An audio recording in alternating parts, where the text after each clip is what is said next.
Well, good evening, everybody, and welcome to Nightlight.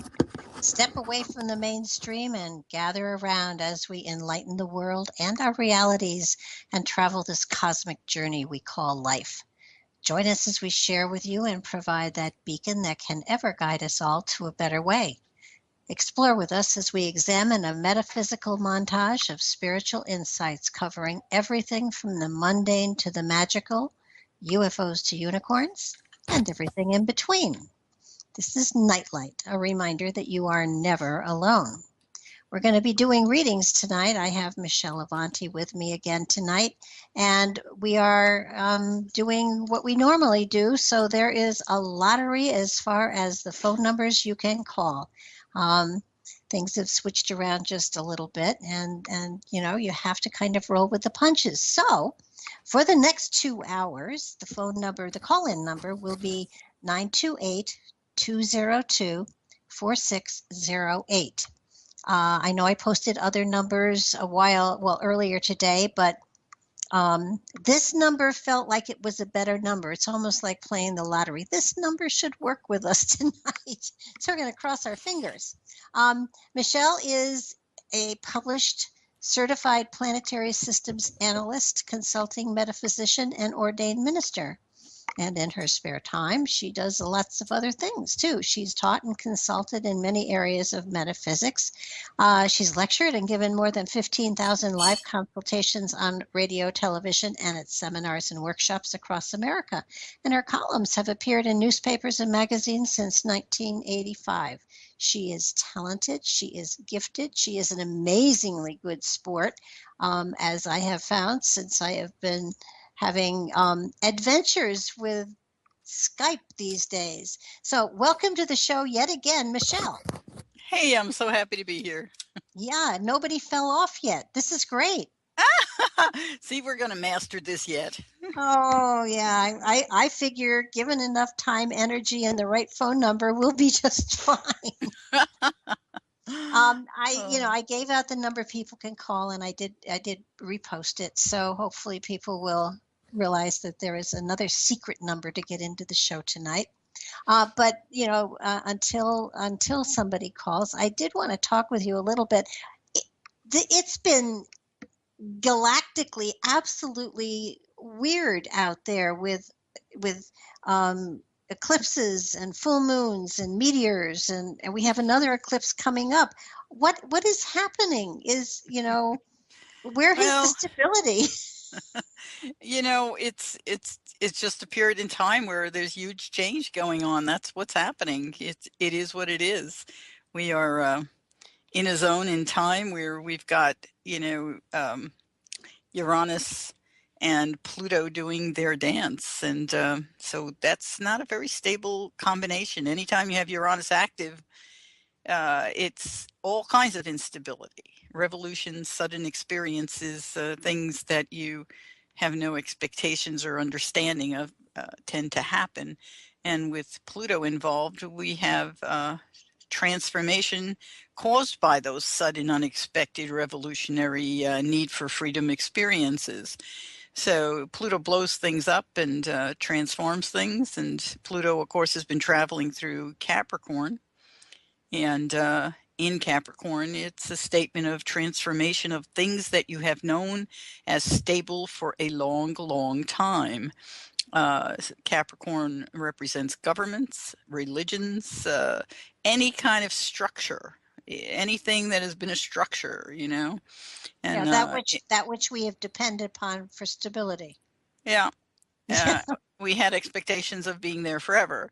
If you take a look at the things that ISIS has done, where they have literally destroyed antiquities, Pluto in Capricorn, it's a horrible statement. That's probably the worst kind of that statement. But Uranus making a square, which is a hard aspect, a difficult or challenging aspect to Pluto, says that sudden unexpected need for freedom, sudden unexpected breakthroughs will activate this Pluto, so it will cause transformation that maybe, if it involves Mars, could be war, could be terrorist attacks. Right now it doesn't actually involve them. However, Mars is at 17 degrees Aries and Uranus is at 21 and Pluto is at 18. So it's darn close.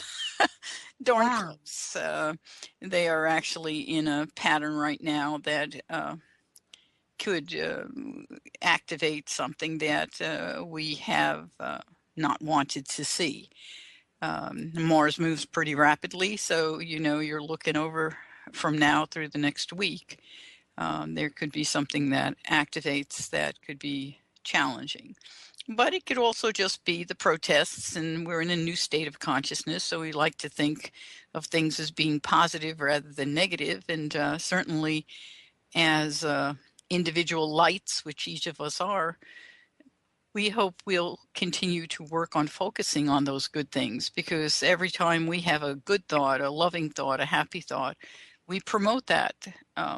People think that they're just thinking in their head, but in reality, we activate the auric field, the magnetics, and the interaction through the aura of all the planet, so you're connecting with everybody and you're lifting people. So, and when we activate fear, we do the same thing and we bring people down. So it's our responsibility to try as best as we can to look for the positive in every experience. And when we do, we help so many people. So it's a challenging time, but who would want to play the game of life and always have it boring? It is anything but boring these days. Yeah. We have a caller, Okay, 203 364. Hi, you're on the air. Who is this, please? My name's Candace. Hi, Candace. How you doing? Good. How are you? Doing well. I think, what do you need from Candace, Michele? Date of birth, time of birth, location of birth. It would be December 31st, 1953, 3:15 a.m. 3:15 a.m.? Correct. Okay. In Newton, Newton, Massachusetts. 3:15 a.m. in Newton. So where is Newton, Massachusetts? Is that It's north a suburb of Boston. Oh, it is a suburb. Okay. I was going to say. Yeah. Or is it north of Boston? I don't really know. I was born there, but then I moved to Cohasset shortly thereafter, and then Connecticut. All right. Well, let's take a look at what your chart looks like in terms of what's happening in the world today, because that's the way I like to look at it, where we get to see everything and not just a little bit. Where is Newton, Massachusetts? Is that? Candace, you want to turn your computer down? Yes. Okay, good. Okay. So when we look at your chart, when I look at a chart, I like to see the planets in action, okay? The planets that are in the sky that are moving, how are they activating your chart? Are there any significant activations that I see on the angles? It's the very first thing I look at, because those are very powerful, transformative things. Fortunately, you don't really have anybody right there. You have your north node, or the north node, not your north node, but the north node, which is a point in space, is in the process of going over your midheaven. You have a midheaven at 29 degrees of Leo, which is indicative that in this lifetime career and your face to the public, the way you're seen by the public, that you have a determination as soul to be seen as a leader in this lifetime, to be seen as someone who can take charge and do it well. So I hope that you have been accomplishing that. I haven't looked through your chart to see if you have, but you would know this. Right now, Saturn is traveling through your second house. So this is a time where, saving money is the key and being careful with money is wise. You were born with a lovely congregation in that house. You have the Sun, Venus, and Mercury, and this is the house of money. This is where our income comes in and also how we spend it. You have Sagittarius on the cusp. And even though your Sun and your Mercury and your Venus are all in Capricorn, Capricorn's great about saving money and hanging on to it, and usually uses it very wisely.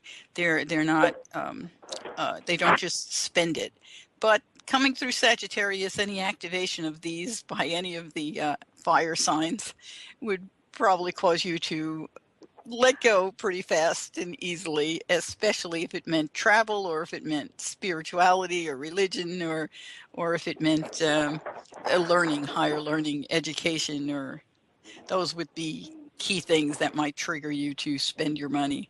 So, but during this period of time while Saturn's going through, the key word is hang on to it. Pluto has been in this house, moving on to the third, and it'll take a while to get to the third, but this tells me that over the last few years, probably the last 5 years, you've been going through a transformation in the way that you look at the things you value and also your income. And so you may have made some changes. I should ask you, I mean, I'm just kind of running through this, but did you have a key question that you wanted me to look at? Oh, no, not necessarily. I'm more, just more of kind of where I am and where I might be going, headed, and things to watch out for. Okay. All right. Well, that's great. Looking at one of the statements that I always like to see in the last 4.5 months, your moon progressed into Pisces. So you went from that Aquarian moon, which can be very friendly and very talking a lot and connecting with people and networking, to this moon in Pisces, which is more going to calm it down, relax more, take more time to be with yourself, and maybe go into different kinds of meditation, or doing things that at home. The moon is in your 4th house, so you may find yourself sleeping more, and that's fine. That'll go on, for another 24, 26 months. So.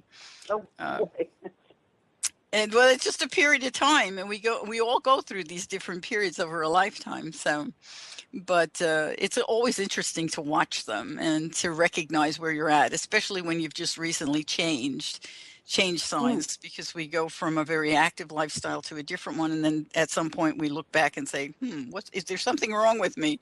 No, there's nothing wrong with you. It's just cycles. So. Can I jump in here a second? Sure. It really feels like this is really a special year for you as well, that there is a new awareness that is opening you up to the potential of lots of new beginnings. And I would, try to stay really open to going outside of the box more so than ever before, because the potential for growth here is just phenomenal. And it feels like you're coming to a time where I would almost say there's a transitional consciousness shift and change here, and that happens in the September timeframe, and it really feels like it sets you free to really begin to be the person that you know you were supposed to be. Oh, that's wonderful. So change, absolutely. Transformation, yep. But a real major shift that is going to take you out of your comfort zone, but enjoy the ride. Excellent. Thank you. Okay. Yeah, there's an interesting statement here too. We started talking about where Uranus and Pluto are in the sky and how we're going through this time. Well, Uranus is activating your Pluto in your natal chart, and it's a trining action, not a square. So it's a very soft, it's a very opening, it's a door opening action. So you may have some tremendous revelation that takes place, an intuitive experience, or as a result of a change of direction when you're doing something out of the box, socializing. There could be an opportunity for you to transform and maybe open up to more fun than you have had. That would be a nice change. Yeah. Well, thanks for calling, Candace. Thank you very much. You're very, very welcome. Have a great night. Goodbye. Bye-bye Good now. night. Okay, 804-758, you're on the air. Who is this? Hello? Hi, this is Jeannie. Hi, Jeannie. Michelle. Date of birth? My birthday, March 26, 1955. March 26th. So your birthday's coming up. Happy birthday to you. Well, thank you. 2:17 a.m. in the morning, 2:17 a.m. Knoxville, Tennessee. Knoxville. We know where that is. Let's take a look and see what we see. It's always a gift to be able to look at someone's chart. It's an honor. Yeah, And wonderful. Thank you. yeah, and just before I get started on it, let me ask you this: is there anything in particular? I see you've had Pluto go over your ascendant here not too long ago. Woo woo. That wasn't hard. That was a hard experience. Anytime we have Pluto going over our ascendant, it's almost like we feel like we're dying. And I've even had students ask me, "Will I die?" And I go, "No, you won't, but you might feel like it." So that's been a few years back, but that's always challenging. Saturn is in your 12th, and so that can bring up old issues. It's basically on top of your north node, your progressed north node. So issues of your father and your mother, your family, you might find yourself having these things come up in your psyche, and you might actually start seeing how you might in life sabotage yourself as a result of things that you learned, or I don't even want to say learned, but adopted perhaps from your father or mother. So this is a real key time to take a look, because your north node tells me, the progressed one tells me, that this is a time where you want to achieve a new experience or an expanded view of the universe, of how we come out of the closet and can be seen in our own spiritual nature, or how we come out of the closet and can see the world from a higher view. It's just, it's a Like really nice statement. getting some independence back from the family. Oh, excellent. Yeah. So this is, you can see that in the chart. And so you're going to push forward, and I think that's a really wonderful thing. It's expansive for you. Your natal north node is 0 degrees of Capricorn, so that's a statement that says you want to learn to be in control over all these past lives, over all this old karma. I want to go beyond it. That's the statement. So it's a pretty exciting statement. Yeah, I'm tired of it.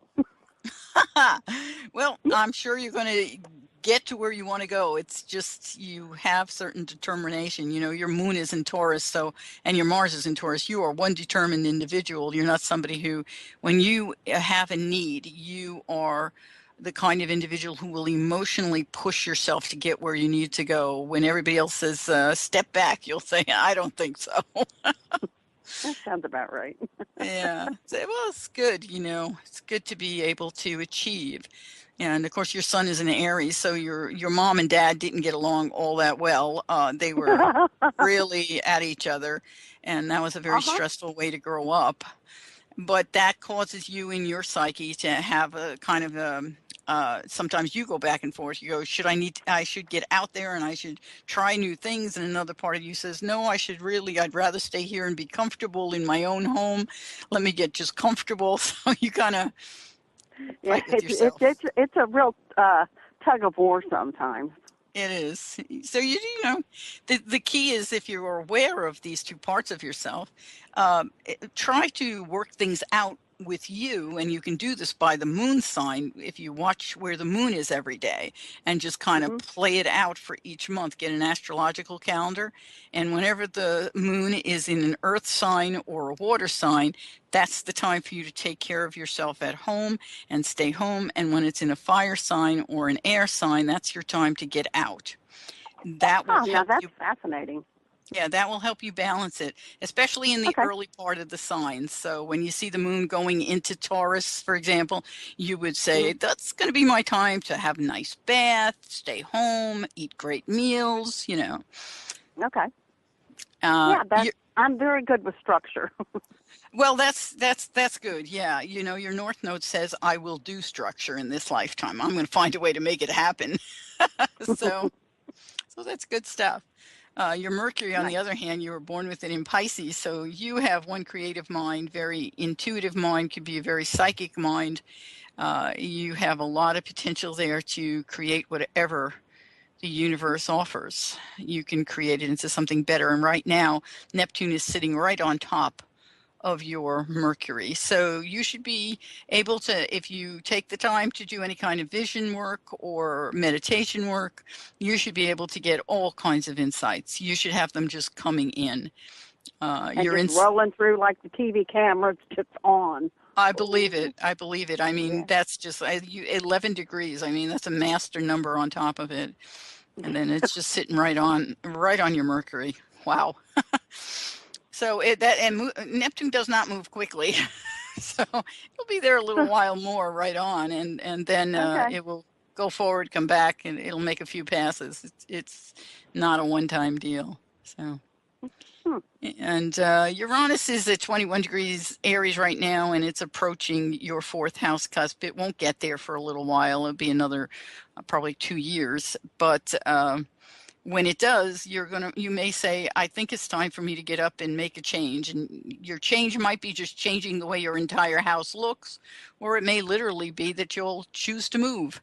Uranus does not make your home feel stable. It doesn't make your dream state stable. When you go to sleep at night, you'll find yourself moving around more. So take advantage of that and just do things to make change so that you can be more comfortable. Gotcha. So anything else I want to say? Your progressed moon is at 18 Leo. So you've been in the Leo zone with the moon, and the moon in Leo is fun. It has a need to socialize. It has a need to connect. It has a need for love. And remember, love is a lot bigger than just between two people. Love is everything that we love, from our hobbies to our people. So to our dogs, to our horses. Exactly. All of them. So, you've been enjoying that, and you've got still another, another 12, another year before you're going to go into the next sign. So you'll enjoy that for another year.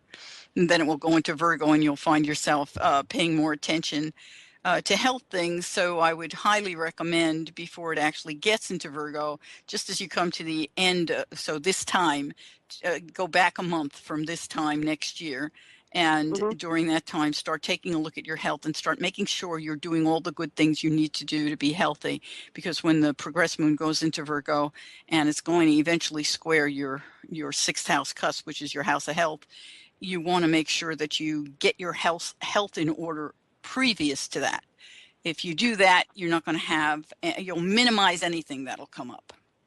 I understand. Good. Oh, cool. Good stuff. Well, I wish you good fortune. I thank you. It all sounds good. I think you're on the road.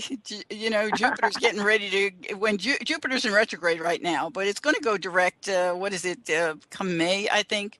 And when it goes direct, it's going to, within a few months, it will go over your natal Neptune. So while Neptune is on your Mercury, you're going to have Jupiter going over your Neptune. Holy moly, you will be the psychic during that period in time.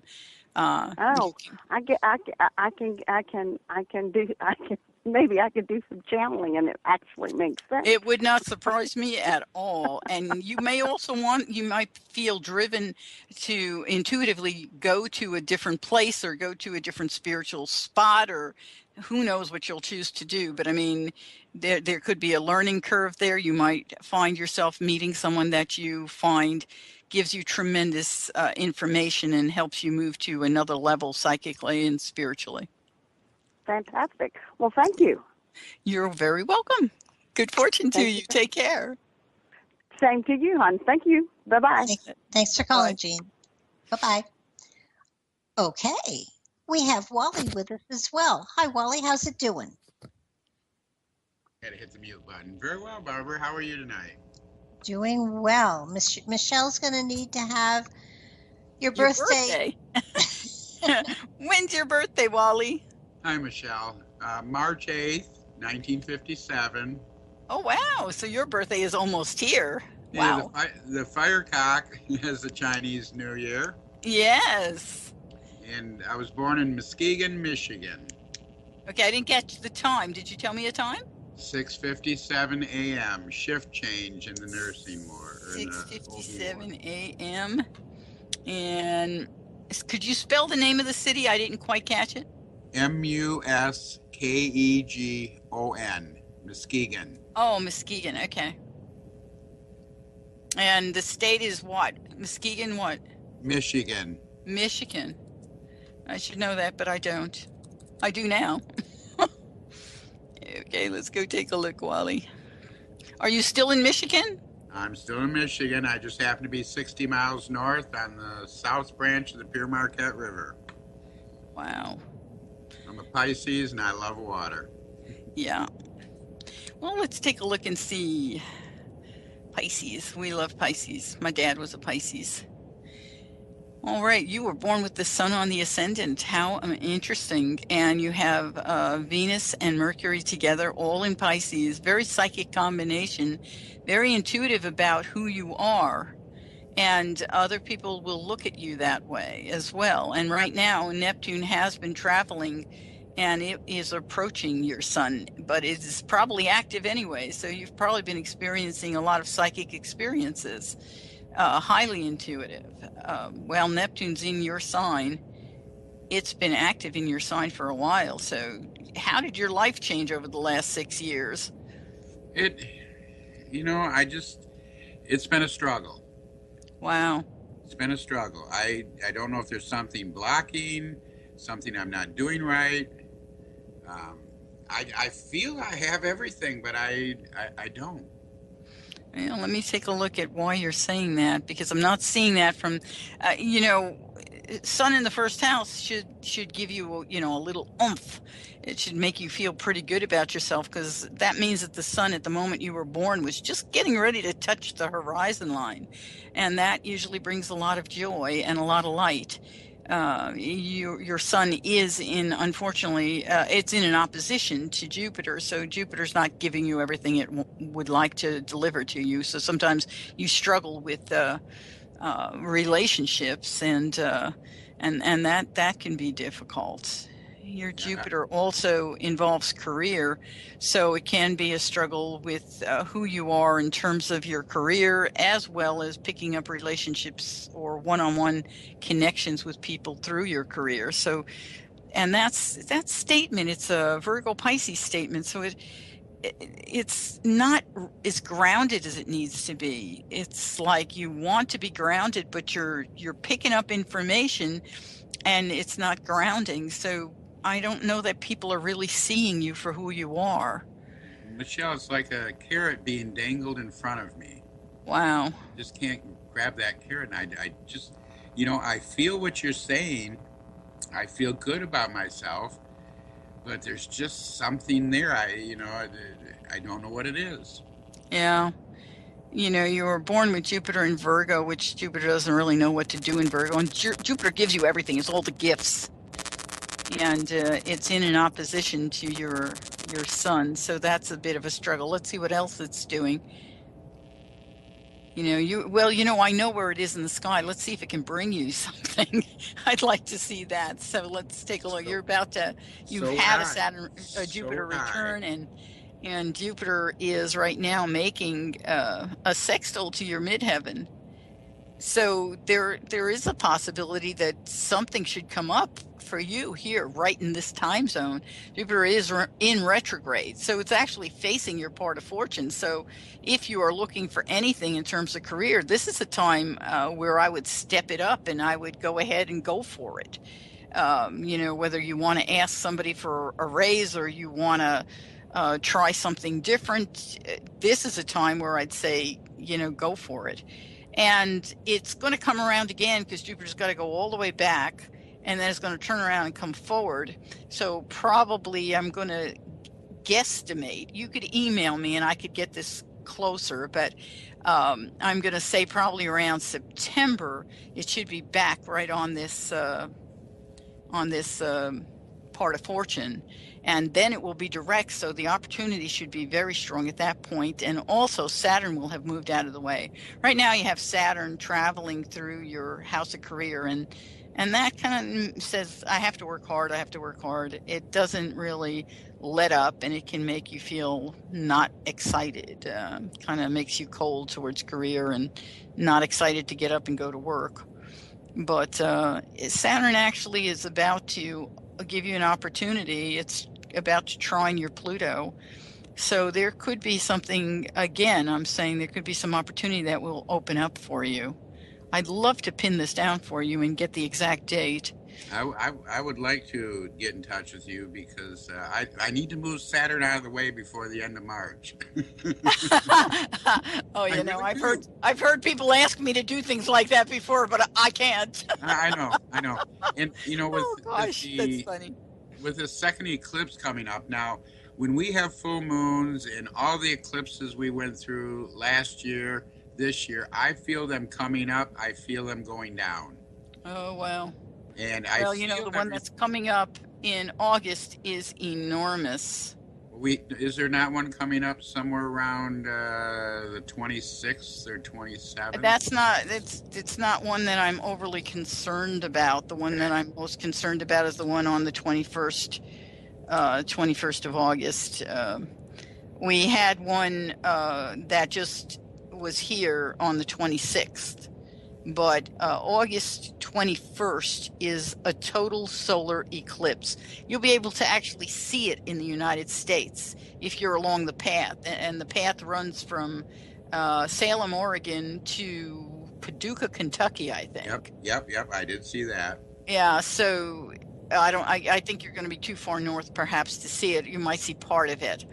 But that eclipse is huge. To have a solar eclipse come across the path of the United States, according to the ancients, it means there may be a lot of difficulties in this country. It's not an omen that we get excited about, although taking pictures of it is exciting. But it's yeah, and if you're sensitive to them, well, I would kind of bolster up. The good news is, you know, you're going to be safe. Jupiter at that point in time is actively participating in your life in a very positive way. So I don't see anything negative that would be coming towards you personally. Okay. What's going to happen in the United States, that's another story entirely. We don't want to go there. You know, I live my life with forgiveness, with kindness. I'm giving, and you know, you are Pisces. God bless you. You know, I everybody around me. In fact, I got a buddy that when he introduces me, this is my millionaire friend Wally, and I know I have everything right there, but I just trying to find the key to open that door has just been. You know, I don't know if I'm doing something wrong. I can tell you, you know, and I'm not saying this just for you. I'm going to say it for just about everyone who's listening. It's a subconscious key. It's not something that's conscious, and it invariably will go back to your mother and father. In your case, your mother and father also, they're not, you know, they were not in as difficult an aspect as one of the earlier callers, but they're still in a difficult aspect. Your parents, they didn't get along as well as we'd like them to say they did. You're correct there. So that's challenging, and in your childhood somewhere, if you would open up the door to hear that, and you have the ability to hear it, you could get that key. And there are a lot of tools out there now that will help you get to it. There's what's his name, Dr. Darren Weissman just put out a book not too long ago that's called The Code to Your Subconscious Mind, or The Key to Your Mind, a Code to Subconscious. So you might look that up. You can get this information now in ways that wasn't available before. And there are, of course, EFT can also help you with it. Darren's stuff is newer, a little newer. But what we have to learn to do is give ourselves the freedom to look at the traumas from our childhood. And it's not always easy to do. But if you allow yourself to go there and go as a watcher instead of a participant, in other words, it's like you want to roll your life through a microfiche, like you're watching a little movie, and know that you're separate from it. It's not, can't hurt you. You're just going to watch it. And if you can do that, you can find the trauma and then you can start releasing it. And you can release it by activating the meridian points in the body.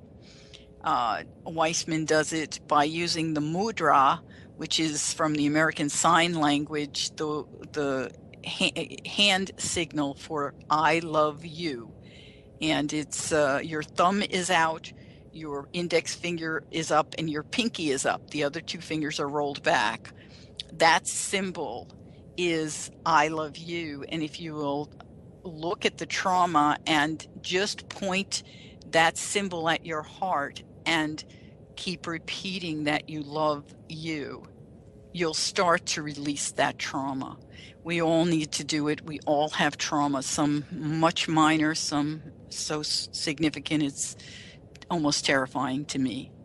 So that would be really helpful to you. Right now, your progressed moon is getting late in Leo, so it's been quincunx your sun, which means you've been having a lot of stress, your emotionals saying we want to go have fun, and your sun saying, I don't know that we are worthy of it. I don't know that we have a right to it.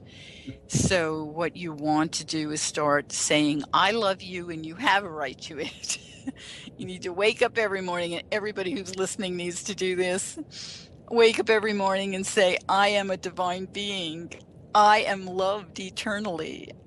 I have an entourage of angels and ancestors and divine beings around me who will help and guide me and protect me and show me the way to have fulfillment and joy every moment of my life, as long as I choose it.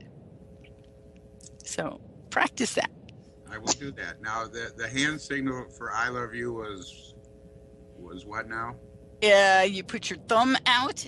You can use this on either hand. It doesn't matter. Okay. Put your thumb out and put your index finger up so that you're creating an L.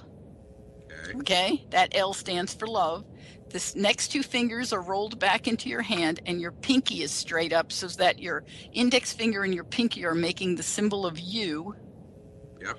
And this stands for I love you. Okay. Okay? Thank you.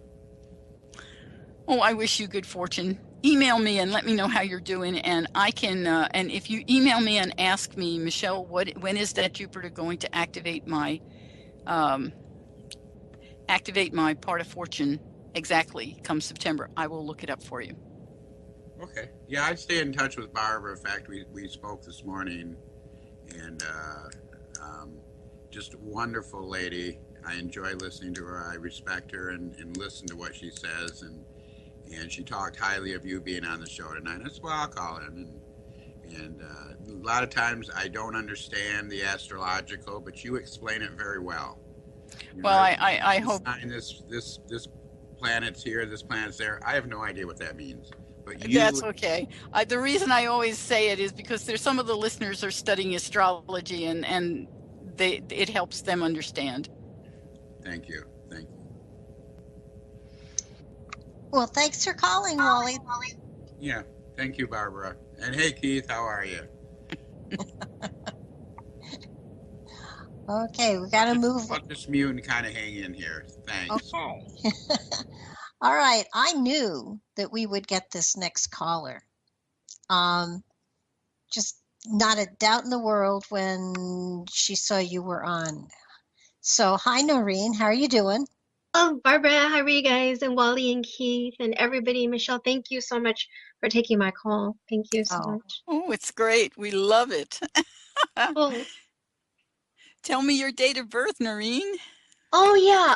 I've been studying astrology a long time, and I was listening to your wonderful aspect analysis and progressions. I'm a 3/26/64, Los Angeles, California, 1:40 p.m.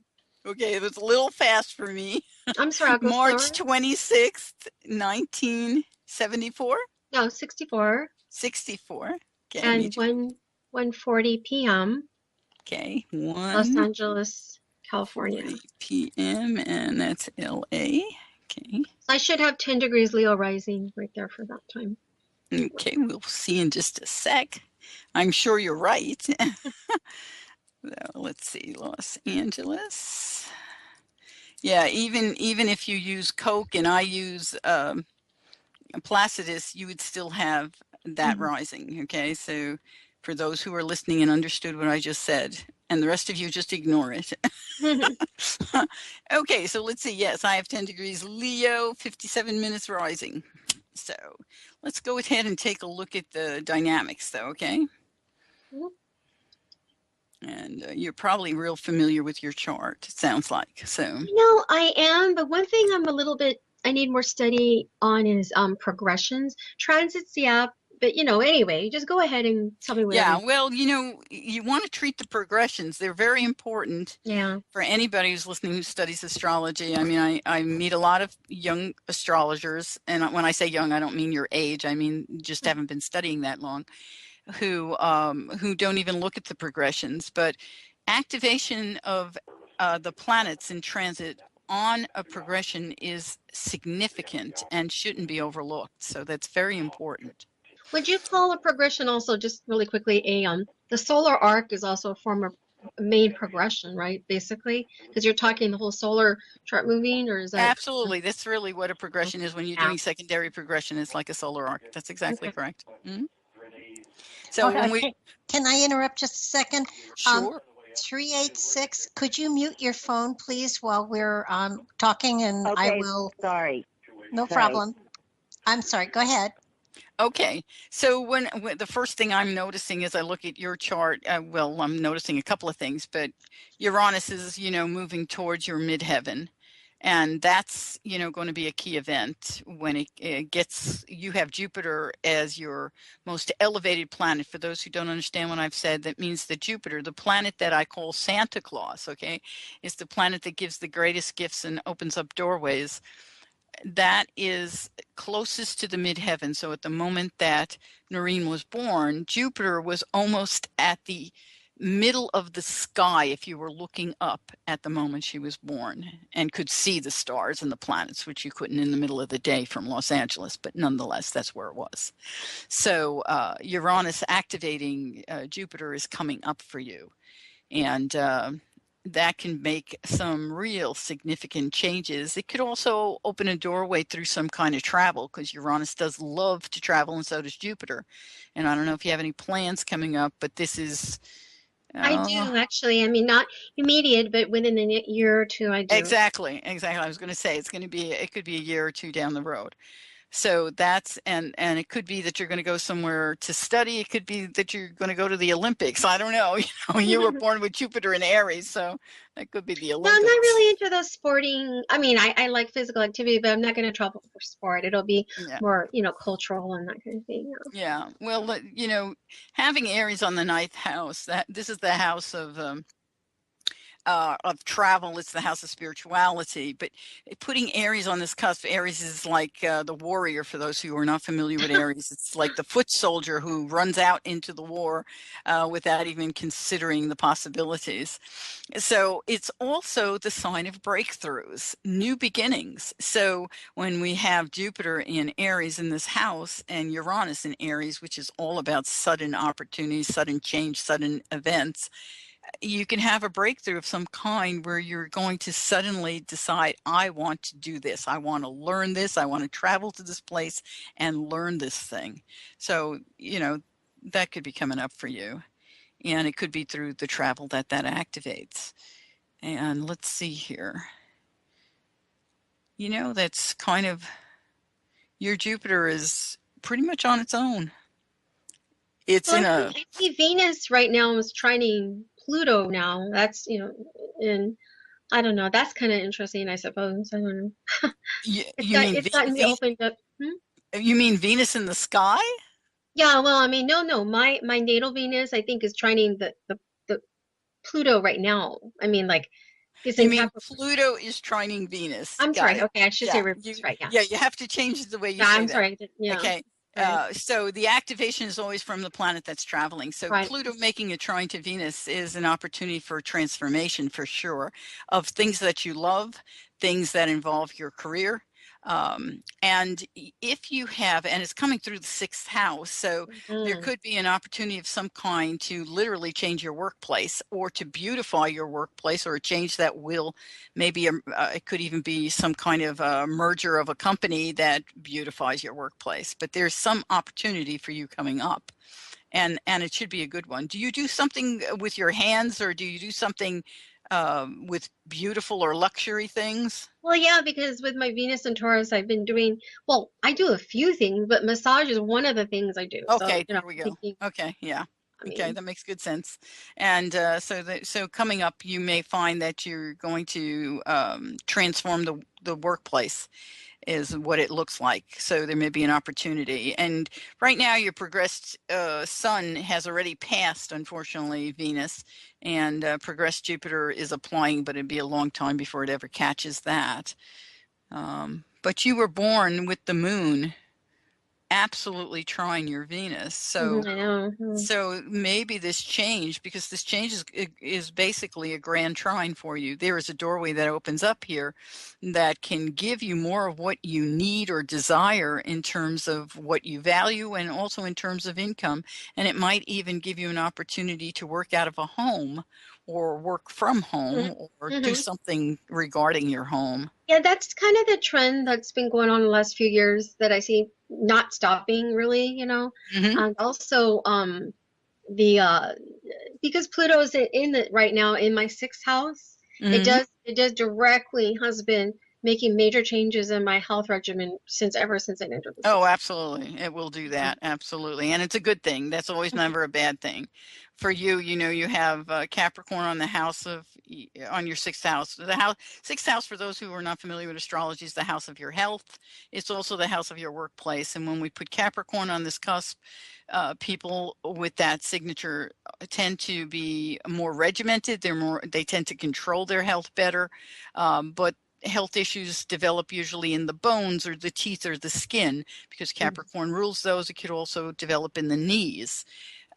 Because almost invariably, if you are a Capricorn or have major Capricorn preponderances in your chart, the issues when you get older will be your knees. We can always point to that. But I'm looking for your natal. I saw it a second ago and I lost it. 0 degrees of Pisces is your natal Saturn. So the key here is for you to make sure that you're getting enough iron in your diet. Oh, thank you. Okay. Yeah. So ferrum phos, if you're not familiar with the cell salts that make up the human body, there are only 12 of them. Ferrum phos is the cell salt I would highly recommend you start taking, and especially because you have. Is it spelled with a PH by chance? No, it's ferrum, F as in Frank, ERRUM, and then the last word is phos, PHOS. Oh, okay. It's a cell salt. You have to go to a health food store to find it. And that's spelled with the letter C, as in CELL, as in the cells of the body. Right. Yeah. Wow. Got it. Yeah. But that will help you with your health. Because I actually, maybe I'm incorrect to state this. I mean, Saturn in Pisces it's not in a detriment or fall position, but I don't know. I hear it's not in the best position. I don't know. Well, it's not in the best position, but it's not a terrible position for Saturn. Compared to your Jupiter, well, actually, I don't even find that terrible for Jupiter in Aries.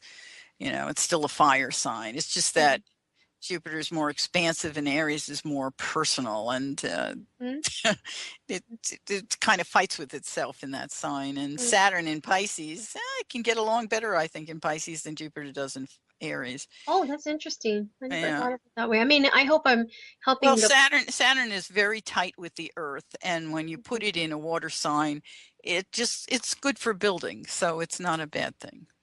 Well, I mean, I'm hoping other listeners, are like getting something from this, because obviously Saturn's generational, and there's a lot of people with Saturn and Pisces, So absolutely. And also Chiron. I had a Chiron return. That wasn't in my natally. I have it in Pisces as well. Do you understand what your Chiron in Pisces is about in the 8th Yeah, house? it's an 8th house. Oh man, that's yeah. It's kind of For a those who are listening, Chiron is considered like it's considered an asteroid, but astrologically we've found that its movement seems to indicate where one is most wounded in life. And as a result of that wound through their life, they have to learn to heal it. And as a result of healing it, then they become the teacher to help others through that process. So it's very important. It's a very important asteroid. There are lots of asteroids, by the way. So in Pisces, Pisces is all about, well, Pisces covers everything from the depths of despair and drugs to the heights of spirituality and nirvana. Pisces is everything that people use to escape. And at the same time, it's everything that people use to get to a point of complete awareness. So it's fascinating when you think about Pisces. Pisces also embeds in it all the interest of our past lives, all the karma. And so it's how we can sometimes sabotage ourselves or hold ourselves back. And in the 8th house, this is the house of transformation. It's the house of everything that is intimate and the sharing of our resources with others. And that can be everything from sharing the resources of your physical body to the resources of your money. So it's all in this house. So to put Chiron here says, where am I most wounded? I am most wounded in the ways that I may have given away my resources. Allowed someone to take them. Pisces is also very naive and can be so compassionate that others can take things from you and you don't realize they're taking or using you. You are giving in a very kind and loving manner, but they are actually using you. So where you are most wounded will come in here somewhere. And as a result of that, this is where you must heal. And Chiron return, which means that Chiron in the sky, in its transiting motion, finally comes back to that same point it was at the moment you were born.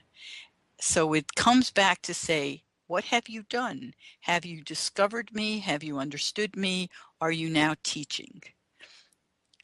And I can only say, so how are you, Noreen? Man, well, I just had that, that was a major, I think anybody, any listener listening, anybody that's a Chiron return, that's pretty monumental. It is. How many years is that? I think it's 28, if I remember correctly. Because I know, yeah, Saturn's 30, so. Yeah, the Saturn's actually right. They're right about the same. Saturn's 28 years, every 28 years, and it's on and off because both of these go retrograde, and so we can't give an exact.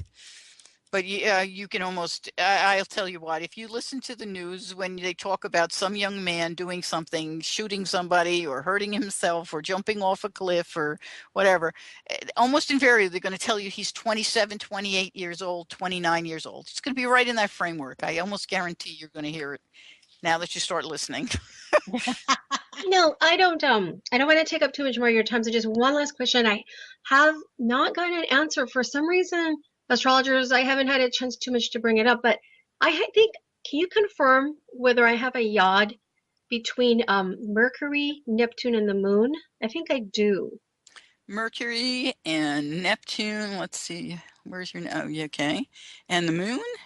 I think okay, I have yeah, so Mercury and your moon and Neptune are both in, so to explain to people who are listening, because they don't know what a yod is. I know, it's got to sound like another language. We call that in astrology the finger of God. It's a statement where two planets, in this case, your moon and Neptune, are in what we call a kind connection, an aspect, we call it in astrology, where they are in a sextile. So they are talking to each other and they get along really well. And when you put the moon and Neptune connecting like that, the person can be very psychic. Neptune can bring in the intuition in, and the moon is all about your emotions. So there is a doorway that opens up when you put them in a sextile like that, especially with Neptune and Scorpio, which is all about the depths of what is behind everything. What is the power? What is the resonation that's really taking place? So very intuitive statement. So then to see if there is a yod, you want to look for what we call in astrology a quincunx, which is a very odd word. Okay. Yeah. But it's a stress point in astrology and can actually have physical damage in the body or physical disease.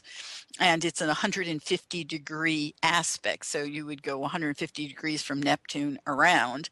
And it's easy to figure because if you went 180, it would be in the opposite sign. Okay. So in this case, your Mercury is at 19 degrees of Aries. So that is a quincunx from both of these planets. Okay, so, we're going to take a short break here. We'll be back.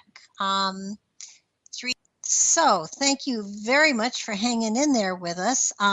We are doing readings with Michele Avante, and if you'd like to call in for a peek at your stars, so to speak, the number's 928-202-4608.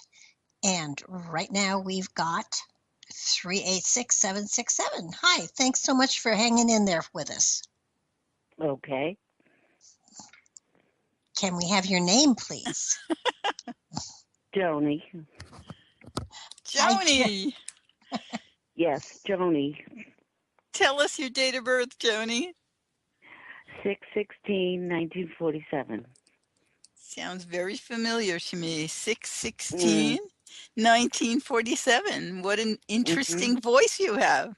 What is your Thank you. What is your time of birth? I don't really remember, Michele. I think Mom said it was 8 p.m. Okay, let's go with 8 p.m., Joni. It's great to hear your voice. Thanks, Lynn. And you were born in the Bronx, Manhattan, or? Bronx. Bronx, so. I could have told you that. Okie dokie. Westchester here. Yeah, I was born in Westchester, so. But, family, we were born all over the place. Anywhere within the 5 boroughs could just turn out to be possible. That's for sure. Not with that accent. Now, I was raised in the Bronx. Watch what you say. Okay, let's look at Joni's chart. I've never seen Joni's chart. Awesome. I know. You have Saturn going over your moon, your progressed moon. It's just done this in the last month or so. Have you lost somebody that I'm unaware of? Saturn over the moon can make you very depressed and emotionally down, and it can be hard on you. Haven't really lost anybody, but things have been tough. Yeah, that is emotionally hard. And in the first house, you just don't feel good about yourself. You feel old, or you feel tired, or you just don't feel as peppy as you normally are. Of course, the good news is it isn't going to last that long, and it's going to move its butt. But today, of all days, and no wonder you called, the moon is also there on top of the moon, along with Saturn. They're conjunct. They're together. The moon has been together with Saturn all day and on top of your moon. So this has been a more difficult than normal day for you. It was. It definitely was. Yeah, I'm sorry. But the good news is it's not going to be as bad tomorrow. So that's good. And the day after that, it'll be even better. But the moon is obviously moving off by tomorrow morning. It will not be anywhere near your moon. It'll be long past it. So that's the good news. Saturn, let's see what the moon rules in your chart besides being in your first house, which, by the way, for all of the listeners who know that they have a moon in the first house, when it enters your first house, you can end up with a lot of water gain. And that's not fun either. Fortunately, you have Sag in that house. So, people with Sag on the ascendant don't necessarily gain weight. They might fluctuate, but they're not going to gain it the way somebody who is born with the sun in the first house or the moon in the first house might. So let's just take a look here for a second. So the moon in your chart, it's the ruler of your 8th house, which is a house that we were talking about earlier. Wow, you also have Saturn in that house. 8th house is the house of other people's, how you share your resources with others. And the tax man is in this house. And anytime I see somebody who is born with Saturn in the 8th house, I give them the heads up. Always make sure all your details are in order. The good news is Saturn right now is in Sag, so it's not going to be harmful to your natal Saturn. But when Saturn goes into the next sign, it will be opposing your natal Saturn. So make sure all your tax stuff, all the I's are dotted and everything, as they say, because when we have Saturn opposing Saturn, where it's an 8th house issue, we can get audited. And you always want to have everything in order. Okay. Okay, I'm good for that. Yeah, I had a feeling you probably are, but nonetheless, it's important to know. Let's see what else is going on. You know, you were born with Uranus on the 7th house, because it doesn't surprise me there at all, and your sun on this in the 7th house. So you're a person who you're a person who loves change, and you love unique and unusual people, and you tend to connect with unusual people, and the people you marry could tend to be unusual as well. They're people with varied interests, not just dumb-de-dum kind of people. They're not just ordinary. They have to have something, and communication skills incredibly important to you. Uranus has been going through your 4th house, and so I don't know if you've been sleeping very well, because while it travels, we don't sleep as well as normal. And it's not going to make you move, because I know you've already moved, but you may change things around. Things are in flux. Yeah, you don't feel completely settled till it gets out of that house, and it's going to be a while, so I'm not going to tell you. Okay. Let's see. What do we got going?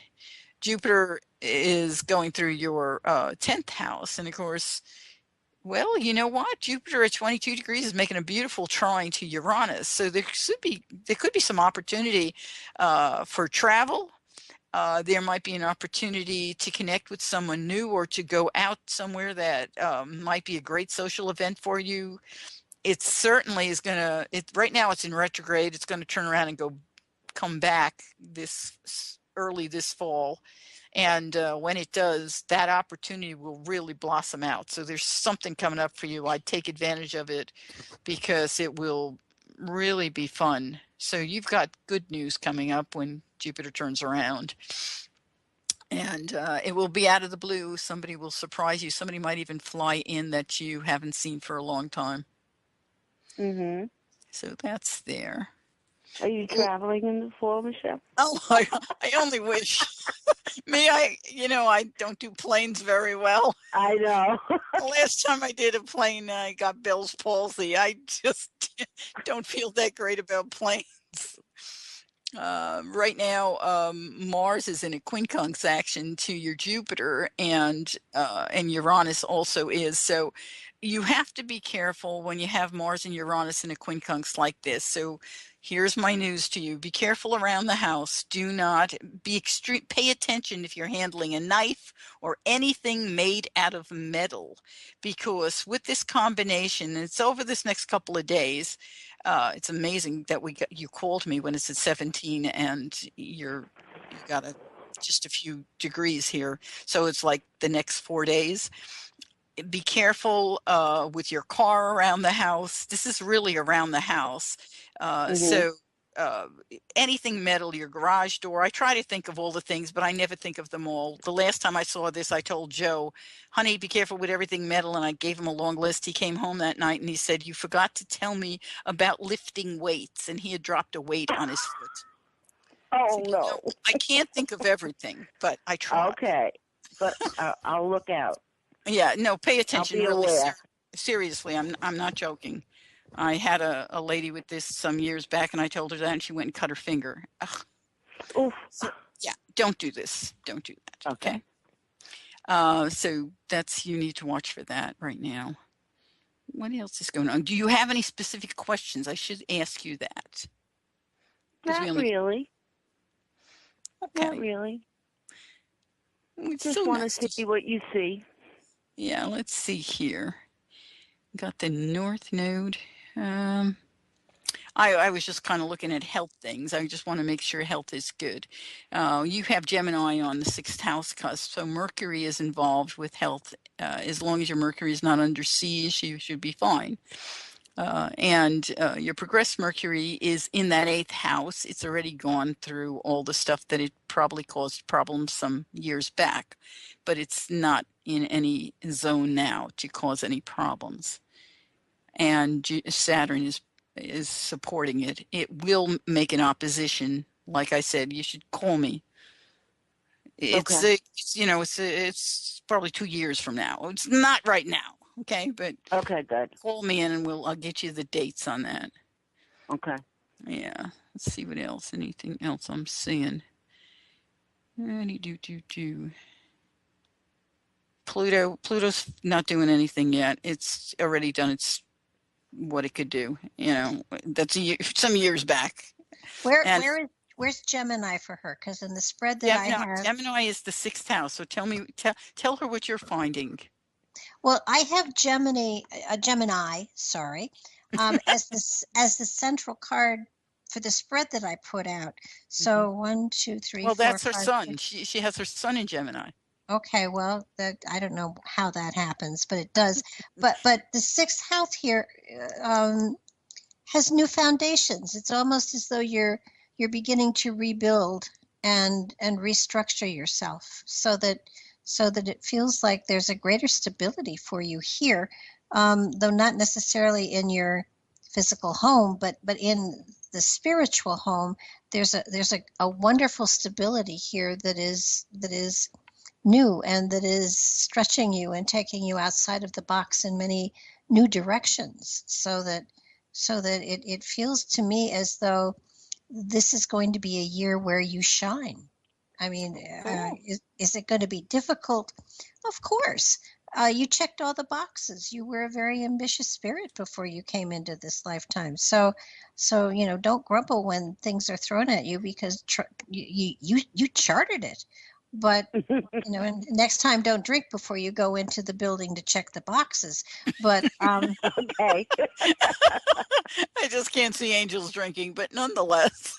no, I think, well, I'm not sure they actually drink, but I do believe that you spend a great deal of time on the other side, and as you get to the point before you reintegrate into the earth plane, you get very ambitious and forget that there are difficulties here. That's absolutely true. So I guess you could use the word getting high on all the good things at the higher levels, and so you think it's all going to be just fine when you come down here. Yeah. Well, I'd rather see them going into a bar and saying, "Let's have a drink before we go back down." I mean, I love you, Barbara. but I though your spirit is ambitious, I think the achievements you make, and the one thing that I see in these cards that I absolutely have to say to you is that even though sometimes you wonder if people are listening to you and the wisdom that you get, you are not rolling pearls before swine. People are paying attention to you. You have impacted the lives of probably millions of people, and change has been all over the place because of the wisdom that you have shared. So please know that what you've said, even though it looked like it was falling on deaf ears, it wasn't. People heard you. Oh, good. That's awesome. Good. Not maybe in the restaurant when you want extra water, but when you're handing out the good stuff, they listen. Okay. That's true, though. It's true. It's so great to hear your voice. Okay, I'm the go-to person. Yeah. I got people all the time. You know Michele. Yeah, I know. Yeah. Well, you are truly a Gemini. Gemini is the sign of the networker, the one who connects everybody, connects the dots between people. So you have always been that. Okay, thank you. Yeah. That's good. Thank you so much for calling. Okay. Yeah, it Michele, was awesome. We'll talk soon. I look forward to it. Send my best to Polly. All right, love you. Love you too. Bye-bye.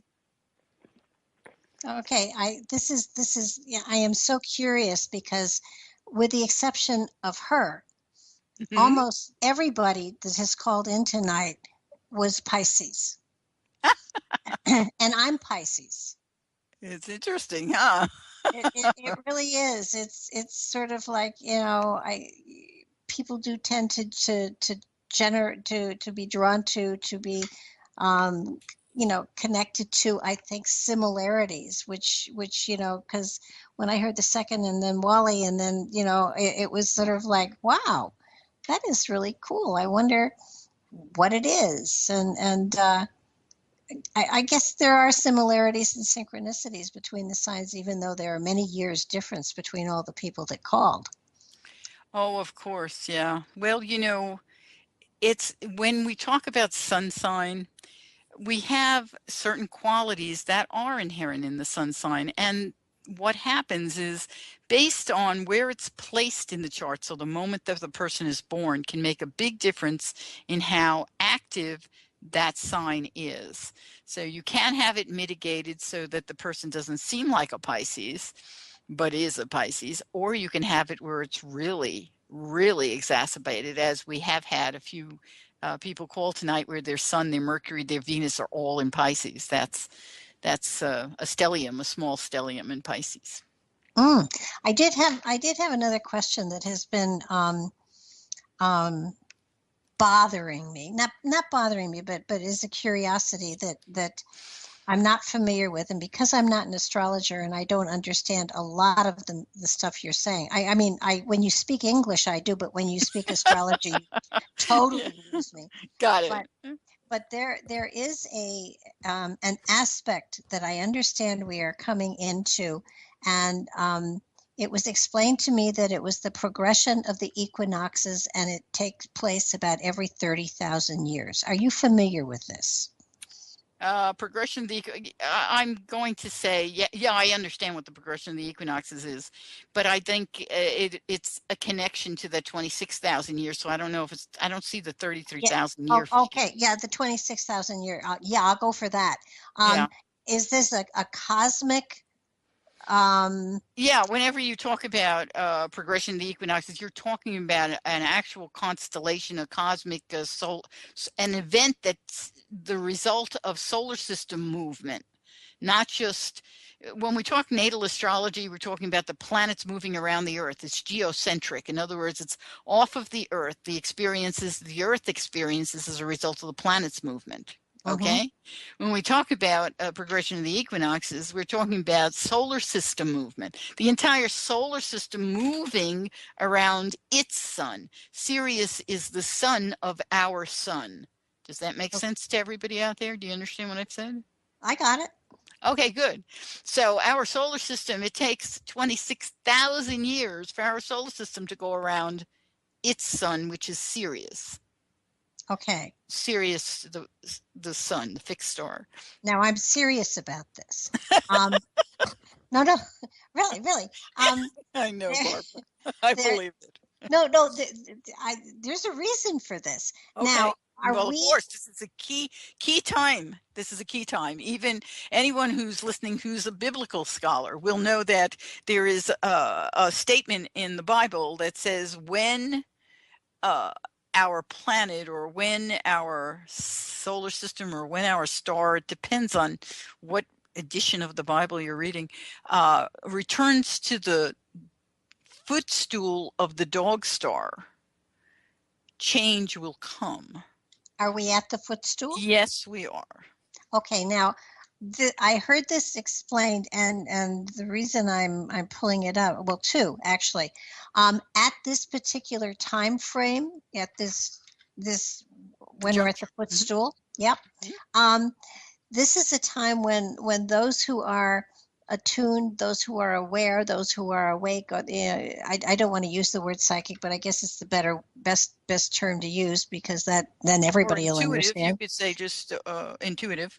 The ability to reach not only across the veil into where those who have crossed over are, but this is a time in which you are better able to to reach into other dimensions as well. That's absolutely true. It's because this is there. The footstool of the dog star is a doorway. It's, I guess in science you would call it a black hole. Okay. It's a doorway to other solar systems and other dimensions. It's a doorway that you don't have to go for millions and millions and millions of years to travel across. It's like a slip knot. You can just slip through and you find yourself in solar systems that are millennia in time away. So it means that we, through our ability to ask the question, can get answers to things that we didn't even know existed. Yes. So there will be an expansion of consciousness as a result of all of that.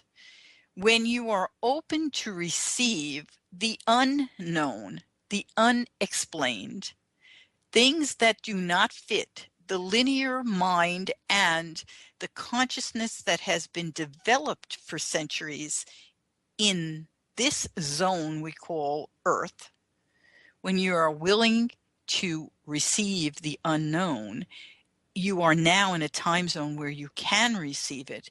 You may not completely understand it, but if you give it time, it will grow to your awareness, because you're activating parts of the mind where there is the ability to know, but that have not been active before. Okay, so that would explain. It just feels that on top of the fact that people are waking up and becoming more aware, there is more and more and more attention on interdimensional stuff, on reaching into a greater cosmic consciousness than just the higher consciousness that people are have been talking about for decades and decades, so that we are really at a point in time where not only are those who are sensitive able to reach beyond, but they're actually able to tap into other dimensions and other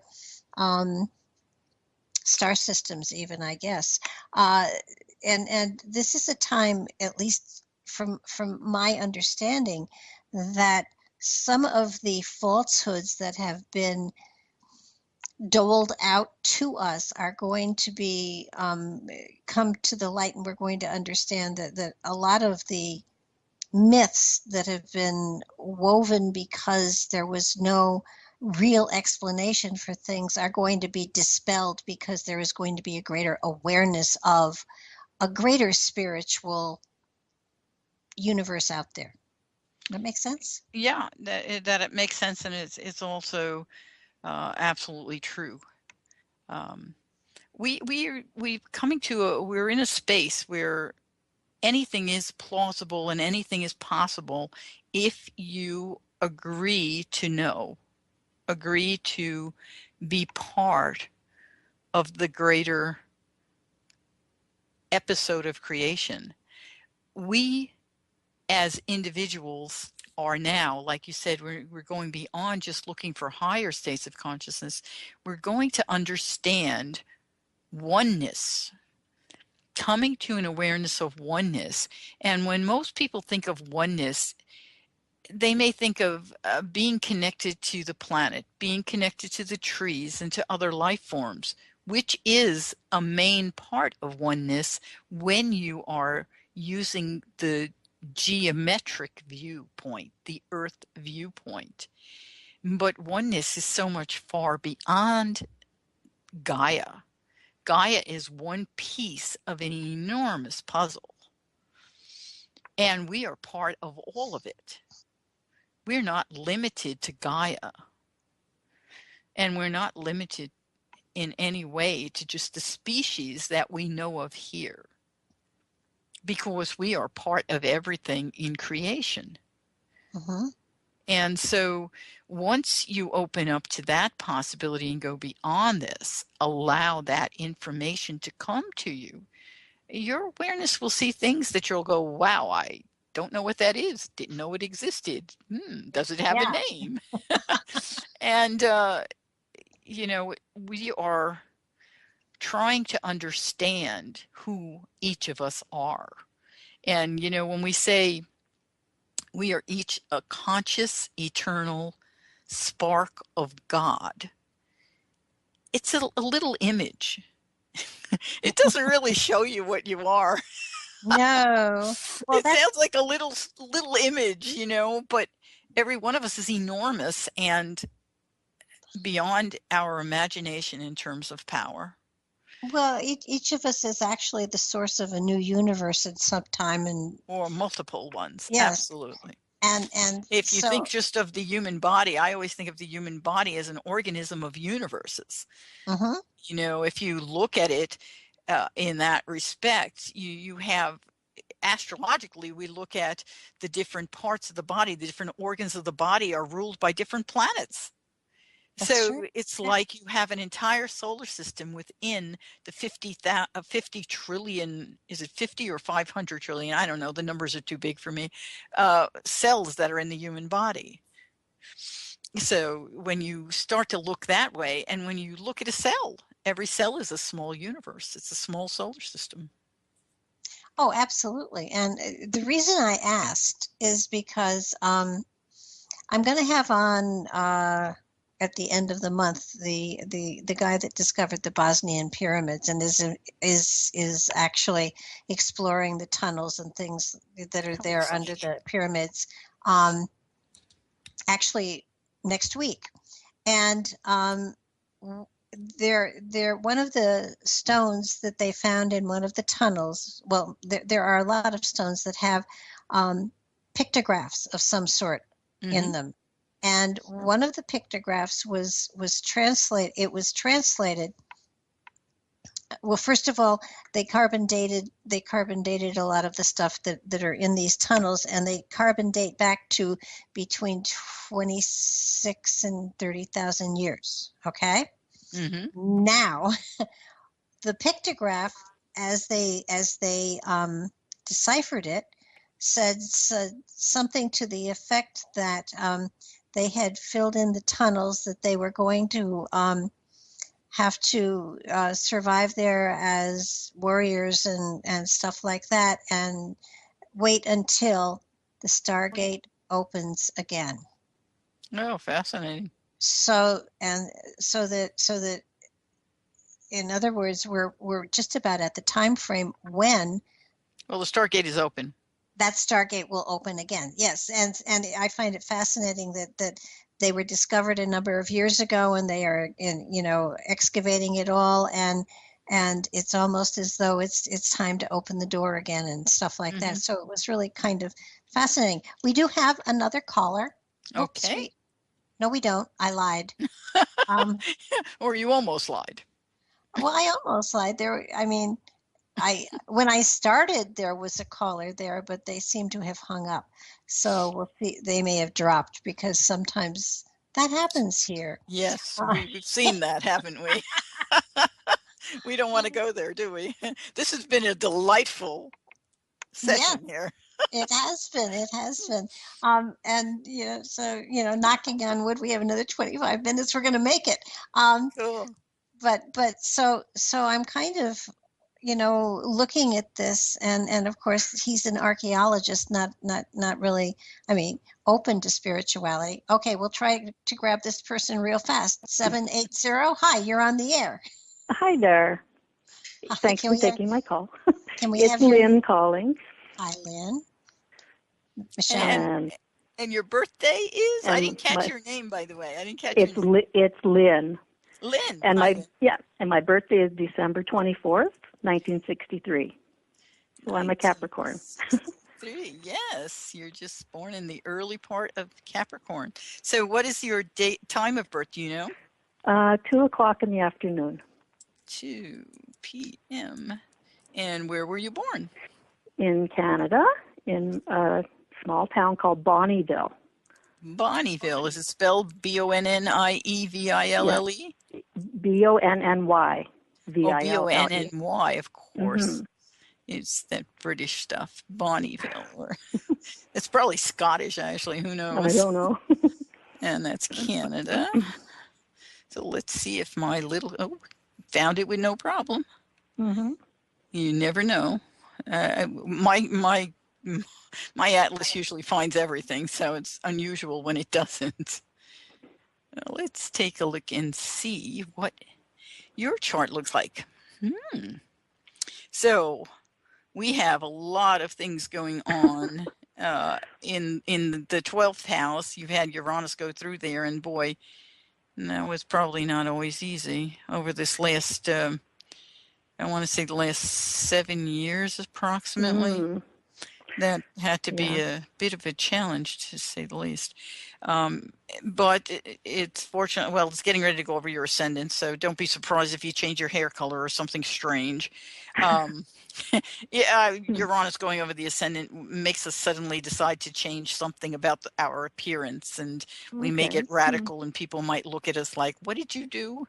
But don't worry about it. You'll get past that. You were born with a Taurus ascendant, so Mm-hmm. you're someone who tends to dress in a very beautiful way. Taurus likes things to be beautiful. So whatever you do that's radical, I don't know, maybe you'll start wearing some wild color or something. I don't know. It's Maybe I'll unusual. cut my hair shorter. I don't know. Yeah, well, that's I had years ago when I was teaching a class, I had a beautiful, beautiful Asian woman who was in my class with her gorgeous long dark hair, and she came in one night and she had cut her hair short and had like a purple mohawk. And I says, "Let's go look at your chart. You've had Uranus strike your ascendant." Mm-hmm. And sure enough, she had. It was mind blowing. I'm sure you won't do that, but nonetheless. So when you say ascendant, what is that? Your rising Yes, sign? what they call the okay. rising sign. And just so why I call it the ascendant rather than the rising, at the moment that you were born, okay, at that moment when you took your first breath, these are the planets. That was the constellation. It was 29 degrees of Taurus that was actually on the horizon line rising up at that time. So it's the ascendant. And that gives us our look, gives us our appearance, and how people see us. Okay. So, but you were born, you have Jupiter and you have the moon in the 12th. And so your mom highly, she is a karmic connection to you. And warriors, you were warriors together probably. So I don't know how she was in this lifetime. I'm trying to look for your sun. And She's the a sun, Cancer. yeah. Well, that's good. Cancer's usually a great sign for a mom. Yeah. But your moon is in Aries, so Mm-hmm. that didn't make for a great connection to your mom, I'll tell you. Unless her moon, of course, was in a fire sign, and it could have I been. don't know. Who knows where her moon was? But when we have the moon in Aries, we like to get out and about. We like to be seen. We like to do things, and that's not somebody who stays inside. Whereas, like a sun in Cancer tends to be more nurturing and more concerned about food and more concerned about home. So very different, very different. Your needs are to be out and about and be more athletic, and with your connection to Jupiter, you would be someone who really enjoys perhaps traveling to new places. Yeah. And you have to be careful with that combination in the 12th, because it's the house where old karma, which we can't remember or see, can cause us to sabotage ourselves in some way. And the way you would is your desire to go too fast or to get out there and see too much could cause problems, could overwhelm you in some way. Do you see any travel coming for me this year? You have Pluto up there in the 9th house, the house of travel, and Pluto, that's not my favorite planet to be traveling under. No. Okay. It doesn't mean you won't. I mean, it's working on connecting to your Mercury, and Mercury in that house says it says I love to travel, I love history, I love to learn and all the historic or old structures. You're someone who's going to go visit all of them and take advantage of all that knowledge. And Pluto coming to it can say, I'll transform as the way that I look at things. So it would be good to have some travel with that. And let's see, Jupiter is in Libra right now. and it's of course in retrograde, but it's actually making a square to your Mercury, so it would be a challenge for you to travel right now. Okay. Actually, there'll be a little time in between where Jupiter is, right now it's applying to your Mercury, but what is it? Maybe 2 months from now, it won't be. It will be out of connection completely. So let's see where your progressed is. Maybe there's something in your progress that'll help you. Nope. Your progress is a square to your Mercury as well. So, you're really challenged to do any traveling at this point. This is not, it's just kind of not there. Yeah, it's not been working out. Actually, yeah, I wouldn't think it would be. And Uranus is not helping either. Uranus is not helping at all. It's squaring also. And with Pluto and Uranus in that position, I would not get on a plane if I were you. No. That's not my idea of a good time. Okay. Oh, Wait till these guys get out of that zone. It won't be that long for them to be out of, but it may take a year or 2 years. And then, and certainly next fall, you could look at it next fall and see if they're just out of position, which they probably will be. And then Jupiter will have gone into the next sign. When it goes into Scorpio, it's going to work well with your Mercury, but it's not really going to do it till around this time next year. Okay. Where it's actually making contact with your Mercury. Once it makes that contact, and it's lovely, that's a lovely contact. That's a sextile that says, you're protected, go enjoy yourself, you'll have a grand time. Next year, this time.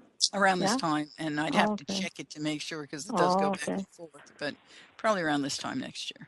Okay. So. I'm involved in a lawsuit right now. A couple of actually. Wow. Yeah. Well, that's the 9th house also. That's the 9th house issue. If there's any way you can delay the lawsuit till this time next year, you'll win it. Yeah. If you can't delay it, I don't know. It's been going slowly, so it might be this time next year. Well, I'd push for it if I could, because right now with this combination with Uranus making a square to Mercury and Pluto being in this house, your chance, and Jupiter's not helping. You're not getting any support. Okay. There's not a lot of support there for that lawsuit. So, but next year, once Jupiter makes that trine, and if you pick the right dates and you can find a way to finagle it so that you can be in the courtroom for a solution on that date, is a possibility, then you would have the support you need to win it. Your progressed Saturn is not offering anything, and Saturn rules your 9th house. It's at 25 degrees of Aquarius, so it's not actually making complete contact to Mercury. It's already past it, so that's good.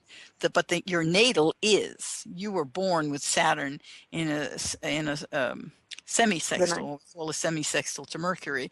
So that tells me that your chances with lawsuits natally are not good. They're stressful, and it's not a conclusion though.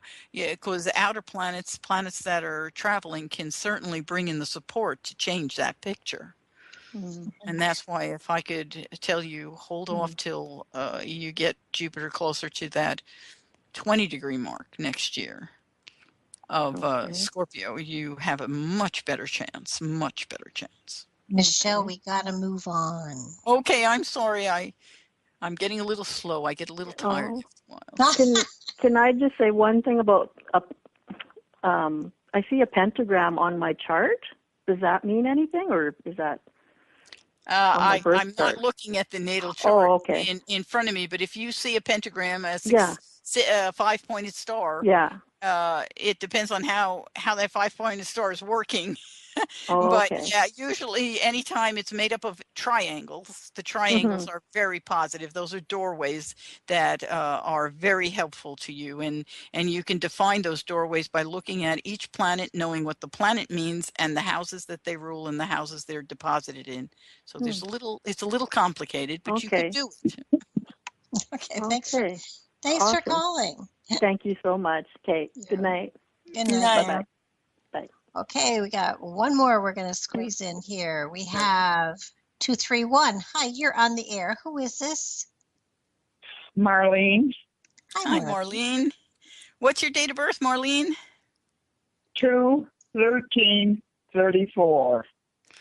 February 13th. Born just before Valentine's, huh? 1934. Yeah. And happy birthday to you, because you just had a birthday. And what do you have any idea? Do you have any idea what time you were born?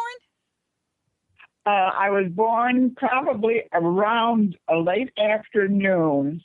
So maybe 4 o'clock or so? A little later than that. I think doctor's hours were, they had to come from his office. My mother gave birth at home. Okay. And wow. So it's probably around 6 o'clock. Okay. I'm going to put in 6 o'clock. We're not going to be too concerned about the wheel, though. So we'll look at the planets more than the wheel. So where were you born? Where? What city? Yes. In Detroit, Michigan. Indus Lakes? Detroit. That's Detroit? Detroit, Michigan, yeah. Detroit, Michigan, yes. Okay, I should have just put in, that's why you were telling me put in Detroit, huh? Okie dokie. Maybe I spelled Indus Lakes wrong. So. Detroit. Okay, we'll go with that. And hit OK, and we'll go to the dynamic and see what it looks like. All righty. Well, I'll tell you, if indeed you were born around 6 o'clock, you would have a Leo ascendant, so you should have lots of hair. Do you have lots of hair? Well, I did at one time, but I'm losing it now. Yeah, okay. Well, I figure, you weren't somebody born with little thin hair. You were born with lots of it. That's usually a good sign that rising sign is probably correct. So let's see, you have Uranus. Basically, you have a Uranus return in your chart. Wow. Let's take a look at your Uranus. Your sun is in Aquarius, and Uranus is one of the rulers of Aquarius. And your natal Aquarius is in a great aspect, a sextile to your sun and your moon. Your mom and dad loved each other. Wow, I love when I see that. That's so lovely. And they were together a long time from what I can tell. Wow, that's unusual also. Very nice. So you've got you came in with some good qualities there. And your Saturn, let's see, your Saturn, I'm curious now, I got to look at some things here. Your Saturn is in a good aspect also to Jupiter. So you have that, wow, you have the Saturn-Jupiter mark of the guru. Lovely. That tells me that you're just a person who knows how to go forward with science, logic, structure, and beauty. And you know how to expand properly, so you grow and expand. And this is especially so in your, well, if this wheel is right, and it's probably close, the way that you think and the way that you work and the way that you handle your health. So those are all really lovely statements. And did you do your life more as a scientist or a logistical person, somebody who worked with logic? No, actually, more artistic, musical, artistic. Oh, okay, yeah, that'll work. Yeah, okay, I can see that. But you would be unusual. You whatever it is you did would be more unique. You didn't do what everybody else was doing. No, certainly not. Yeah, so that's cool.